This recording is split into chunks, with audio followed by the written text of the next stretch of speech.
Hi, I'm Christy and welcome back to my channel. In today's video, I'm here with my favorite new to me authors that I read for the first time in 2024.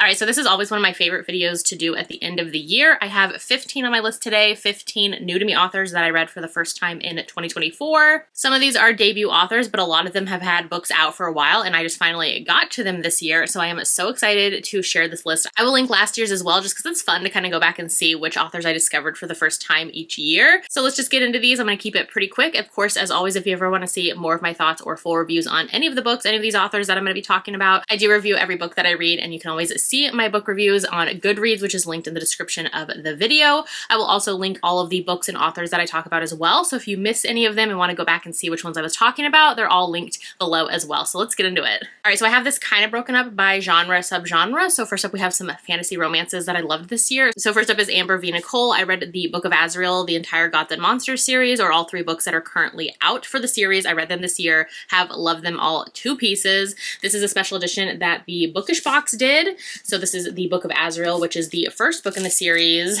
which we have to share this gorgeous art as well on the interior. And this is the hardcover edition as well. It's so stunning. This scene at the end as well, just absolutely gorgeous. So this is the first and only series by this author, and I was meant to read it last year, didn't get to it, but I'm so glad I did get to it this year. I read this back in February, loved it so much. Like I said, I've read them all. They've all been 5 stars for me. I'm obsessed with the series. If you want an epic world-building fantasy romance series, this one is definitely that. We deal with gods and monsters and celestials. I love this book to pieces. Very morally gray characters. We have a very villainous, badass heroine, which I love to see. I just love this book and whole series to pieces, and I cannot wait for book 4, which comes out next year. So yeah, V Nicole, the Book of Azrael, one of my favorites of the year. Such a good new to me author. Keeping with the fantasy romances, this is Quicksilver by Cali Hart. This is the indie version, which had the gorgeous raised like silver foiling on here on this beautiful glossy cover. This is actually a signed version of the indie edition that my husband ended up getting for me, and I'm so glad because this author has been picked up traditionally, and so the book was pulled for a little bit as it got its traditional release, but it is out now. Highly recommend this one. I love it so much. This is one of my favorites of the summer. This one I really loved because it's one of those fantasies where the heroine is kind of figuring out the world along with the reader, which I really love to do, and I think it's a fun way to kind of figure out what's going on, and you're kind of lost along with her, so to speak. The hero and the heroine in here, I love the elements of the weapons they're trying to create and make, and just this whole world is super interesting to me. I love the side characters. So yeah, Quicksilver, Cali Hart, I can't wait to read more from this author in the future. Next is Glow of the Everflame by Payton Kin. So this is the second book in her Kindred's Curse saga series. This entire series has now gotten picked up traditionally and has been getting re-releases. So this is the indie version when it was out earlier in the year. I ended up binging all 3 books back in the spring and really enjoyed them, but book 2 is definitely my favorite in the series. Book 1 is Spark of the Everflame. I feel like it's a good introduction to the series. Like, that one was okay for me, but book 2 is definitely where it's at. It's where the series and the story starts to really pick up and ramp up. Can't say too much about it because the entire series is following the same character, and so like I said, this is book 2, but in this one you get a lot of like kind of court and royal politics happening in this world, and the kind of good and evil, the battle of all of that. So much fun. I really enjoy the series. Like I said, this is my favorite in the series so far. Book 4 is supposed to come out next year. All right, next up we have some romantic suspense ones, which I absolutely love romantic suspense books. So first up is Bourbon and Lies by Victoria Wilder. This one is one of my favorite covers of the year. It is so stunning. I'm just obsessed with this cover artist. So this one I read back in August. We were actually on a road trip, and I vividly remember reading it on my Kindle while we were driving, and I love this one so much. I fell in love with the writing. I was just obsessed with this small town Kentucky family, the romantic suspense elements in here, just so good. I felt like it felt so fresh, and the suspense elements in here were higher stakes, which I really appreciate in my romantic suspense. I like when they kind of get that gritty, darker side to the suspense elements. So I really enjoyed this one of my favorites of the year. I love this author so much. She has 2 books out in the series currently. Read them both. They're both amazing, but Bourbon and Lies still remains my favorite. Highly recommend it. And I can't wait for book 3, which comes out in this series next year. All right, another romantic suspense favorite is Broken Beginnings by Cleo Evans. This author usually writes more monster romances, but this is their first kind of foray into small town romantic suspense, and this one worked for me so well. It kind of blew me away because I wasn't expecting too much, but I really actually actually enjoyed it as well. Actually, both of these books, I have a whole romantic suspense rec video on my channel, which I'll link in the description as well, which I read a bunch this year that I really loved. But back to Broken Beginnings by Cleo Evans. So in this one, the heroine at the beginning of the story, she ends up witnessing a murder, something happening in her apartment building. So she decides to go on the run because she's kind of threatened by the murderer. And so she heads back to her small town in Texas, which she had sworn she would never return to, but she ends up going back there, and she runs into her old high school bully, which at first some of the bully elements to the story, I was a little bit like, is this guy the hero? Because I ain't buying it. But then he definitely does do a lot of groveling and wants to kind of apologize for all the ways and the things that he did to her in the past. So I really appreciated that character growth for him. And so they end up having to team up together. Like I said, he is super apologetic, and I just really loved their romance, the romantic suspense elements as well. This one is definitely more spicy because that's just kind of what this author writes. But for a romantic suspense small town, it really worked for me. I can't wait for book 2, which comes out in January, and it's going to be an MMF, single mom romance. I am here for it, and I can't wait. So yeah, I love this series so much. The cover is just the cutest ever as well. All right, another one that is kind of darker, but I feel like it's a light, dark romance, if that makes sense. So this is Lights Out by Nessa Allen. This one just like took over Instagram, TikTok, all the things, and I kept seeing it on my feed. So I decided to give it a go, and I'm so glad I did because I loved this one. This is one that I actually highly recommend the audiobook. It's available on Hoopla and Libby on your library resources, so definitely check there. In this one, the hero makes kind of masked thirst traps where he has reasons of why he wants to keep his identity a secret, and so he wears masks and makes a lot of videos that way. And so the heroine is a trauma nurse, and she actually is one of his biggest fans and watches his channel, his videos. And so in here, the hero and her actually know one another in real life without her piecing together who he actually is, like the same guy that she watches the videos for. And so he actually figures it out first and wants to be in her life. And so he goes to some lengths to do that. It is honestly just so much fun. I love and hear how the hero, like, he definitely does some interesting things. Like if it was real life, it would be a choice, but I feel like in this book, it really worked. And the humor and how naive he is, it was just so wholesome and charming, which I know sounds wild, but it's honestly just so much fun. Like I said, the audiobook in particular is fantastic. The narration was so good, and here the hero uses like a modulator, a voice modulator, and so we get some of that action happening in the audiobook as well. Highly recommend. This one was just so fresh and fun, and I really enjoyed it. All right, next we have a couple of sports romances. So first up is Binding 13 by Chloe Walsh. I have finally read this series, or started this series and read this author. This author and series has been on my TBR for a couple of years now, and I finally decided to jump in because I was a little intimidated beforehand. So first of all, this gorgeous cover. This is a special edition that Eternal Embers did, and it's just so stunning. I love all the details on here, and then the back as well. It's just so stinking cute. So this one is a chunky book. It's over 600 pages, but I feel like the page count, I had like some conflicted feelings about the page count. Like sometimes I was like, all right, let's get into it. But then other times towards the end, I was like, okay, this all makes sense. And like we needed all of that time with the characters and their backstories to really get into that trauma and emotion and just really connect with their characters. So I appreciated it, but sometimes I was like, okay, wow, this is super long. But I loved it. I definitely want to continue on in the series. That's one of my goals for January of 2025. I cannot wait to get into the next books in the series and just continue on with these characters because I loved them. So I can't wait to continue on. It's definitely not a complete kind of story arc for these characters in particular. I know the next book is also the same couple. I'm very excited. Basically in here, it is in Ireland, and this is kind of like a new adult romance where they are in high school and they're into years of high school when they first meet, and the hero is a rugby player, and the heroine has recently transferred to his school because of reasons with why she needed to move schools, and it's just such a like tragic, heartbreaking, but like I love how he is so there for her and wants to protect her at all costs. Some content warnings in here for sure for their backstory, but I love this one. Johnny and Shannon like the river, and I cannot wait to continue on. I'm so glad I finally got to Chloe Walsh. Totally worth the hype. And then another sports romance that I read this year. So this is Payton Kin. This is Unsteady. I was obsessed with this book at the beginning of the year. Loved it so much. I'm so glad I got to it. If you'll notice by a lot of these romances that I love, they all have this like emotional depth, emotional elements to them, which is what I really connect with in stories. And so in here, this one also has emotional and kind of like mental health rep as well. I really love this one. And here the hero is a hockey player and the heroine is a figure skater. And so at the beginning of the story, we see that the hero suffered a concussion in the previous season. And so now he's just unable to get back on the ice. He's having panic attacks. He has nightmares about it.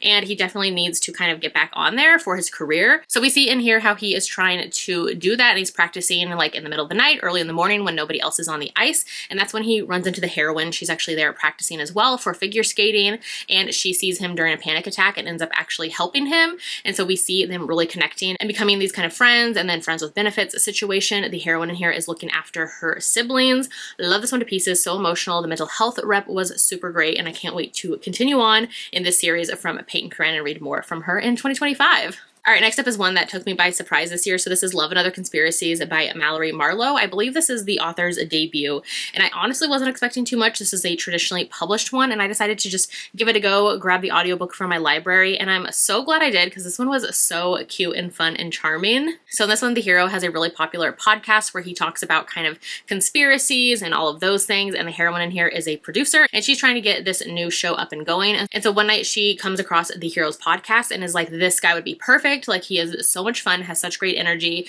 and so charismatic, and like I'm just enthralled by what he's talking about, even though I don't believe a word that he's saying. But like, I want to listen to more of him. So she ends up asking him if he'll do a show for her where she produces it, and so they get him in the studio. And before, he was doing a podcast, so it was only his voice, and so now he is in front of the camera, and they realize that all of that charisma that he had and all of that charm is just kind of lost because he is so uncomfortable on camera. And so when she sees how uncomfortable he is, she doesn't want to lose her chance at getting this new show, and so she jumps in with him on camera and just kind of like banters back and forth with him and is like, I don't believe in these things. And so it has this really fun chemistry, and other producers watch it as well, and they see the chemistry, this natural chemistry that they have together. And so they're like, instead, this should be our show where you two kind of go on these adventures together, kind of banter back and forth, because he believes in all these things, you don't. It would be so fun for viewers. So that is the case with this one. Like I said, it was just so cute, and I was really blown away by this one. I wasn't expecting too much, and it was just really, really sweet. Highly recommend. I love the hero in this one. Again, these characters have some emotional character depth to them as well, which I appreciate.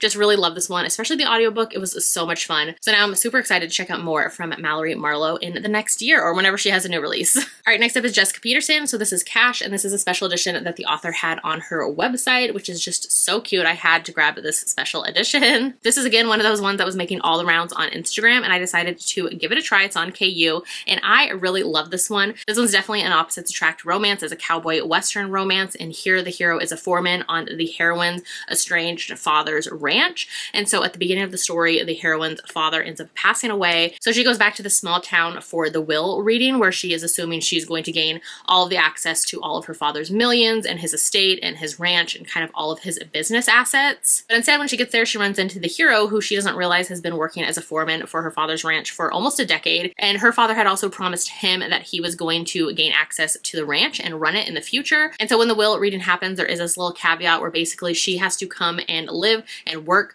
the business for a year before she can gain access to any of the funds from it. And so basically she had wanted to kind of gain all the access to the funds, sell the ranch, and then use all that money to put into her cowboy boot design company. And so instead, now she realizes to gain access to all of that, she's going to have to go and live and work on the ranch for a year. So she goes there, and at first the hero definitely has some feelings towards her because he was really close with her father and doesn't understand that estrangement that they had. And then the heroine as well, she has some conflicted feelings about the passing of her father and kind of their strained relationship over the years as well. I really love this one. Like, it took me by surprise, and I really enjoyed it. I love the hero in here. He has been taking care of all of his brothers, who are all going to get books in the series as well. I just love this one. It was one that was actually a well worth the hype one for me. So yeah, Cash, Jessica Peterson. It is on KU. Highly recommend you check it out, especially if you enjoy Simple Wild by K.A. Tucker. Similar feels and vibes for this one. All right, the next new to me author is Lori Gilmore. So this is The Christmas Tree Farm. This is the third book in her Dream Harbor series. The first one was The Pumpkin Spice Cafe.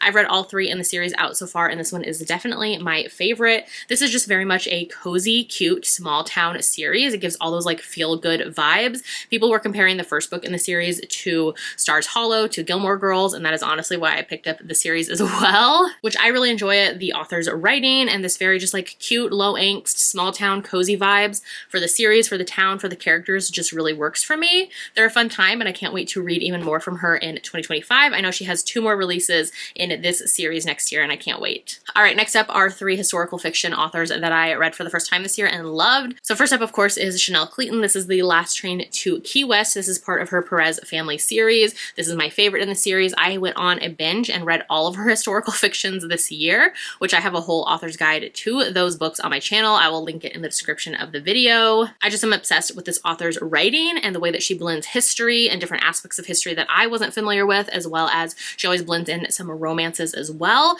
And she has really strong heroines, which I love. Love her books to pieces. I cannot wait to check out more of her historical fictions going into 2025. She has a new release in 2025 that I can't wait for, and I'm just so excited. I love all of hers so much. They've all been 4 and 5 stars for me this year, and I can't wait to read more. So yeah, Chanel Clayton, definitely a new to me favorite author. Another historical fiction author that I love this year was Jessy, and this is Homegoing. This is one of my favorites of the year. I have a physical copy, but my parents are borrowing it right now, so I'm just gonna throw the cover right up here for you. Basically, this one follows 300 years with a family, and so we start off in the 1700s in Ghana, and then we go all the way to present day in Harlem. And this one, it felt super unique as well, because basically in here, each character gets their own chapter, so it almost feels like a collection of short stories instead, but they all weave together. So basically, it's kind of like a family tree. So we start off with these 2 half-sisters in Ghana, and we see how both of their lives went in different directions, and then the next chapter is going to be each of their descendants get a chapter, and then from there, their descendants and so forth down the line. I loved the overall story in here and how all of the different characters, even though they're from different times, they're in different places, how all of their stories have this connection of hope and just all of the struggles and things they're going through. Like, they all kind of connect to this overall story of this family. I really appreciated it. And then on top of that, I just was really impressed with the author's writing. Immediately, I knew I wanted to check out more from her in the future, and I have Transcendent Kingdom, I believe is the other one from this author. I have that on my TBR for 2025. I cannot wait. Love this author's writing so much. Highly recommend this one. It's just so well done. The last historical fiction that I really enjoyed this year is Take My Hand by Dolene Perkins Valdez. This author, I was just so impressed with her writing immediately. I could tell from the beginning, from a few chapters in, that this had like 5-star energy, 5-star level of writing. It was so gripping and just like so masterfully done. I was obsessed with the writing, obsessed with the story. Definitely hard-hitting and emotional. This one hits so hard, but I really want to check out more from this author now because I was just, like I said, obsessed with her writing. This one takes place in the 1970s, 1973 in post-segregation Alabama, and it's following a Black nurse on her new job at a family planning clinic. The themes in here definitely hit so hard, so definitely check content warnings if you need it. Love this one so much. Cannot wait to check out more from this author. I know she has quite a few in her backlist, as well as a new book coming out in 2025 that I cannot wait for. All right, and then the last one that I have on my list, so this is Olivia Wildenstein, and this is Celestial. This is a special edition that Arcane Society did, so it's so pretty. This is the second book in the series, and this is kind of like paranormal or angels. So this is, like I said, book 2 in the Angels of Elysium series. I really enjoyed this one. I read the whole trilogy this year and loved it so much. I definitely want to check out more from this author in the future. I have a couple of her series on my TBR for 2025, and I cannot wait. Basically, in the series, we're following Angel Guild, and basically in here, the heroine has wanted to kind of get away from everything related to that, and she just wants to live a normal human life. So she has been just kind of living down on the human world instead, going to college, kind of doing all of those things. And so things happen, and she's pulled back into the world that she's actually from. And I just really enjoyed this series. This is my favorite in this series. They're all 4.5 star reads for me. Really enjoyed them, and I really want to check out more from this author because, like I said, her writing just really pulled me in. All right, so those are all 15 new to me authors that I read for the first time and discovered this year. Definitely let me know in the comments if you read any of these authors as well. If you had any new to you authors that you read for the first time this year and loved, definitely let me know that as well. It's so much fun seeing which authors everyone discovers each year and falls in love with. If you'd rather leave me an emoji in the comments today to let me know that you watched this video, leave me the angel wings emoji. I feel like with this cover and how stunning it is with the angel wings and the feathers, do that. So yeah, leave me the angel wings emoji in the comments. If you haven't done so yet, make sure to like and subscribe so you don't miss out on any of my future videos, and I will see you in 2025. Bye!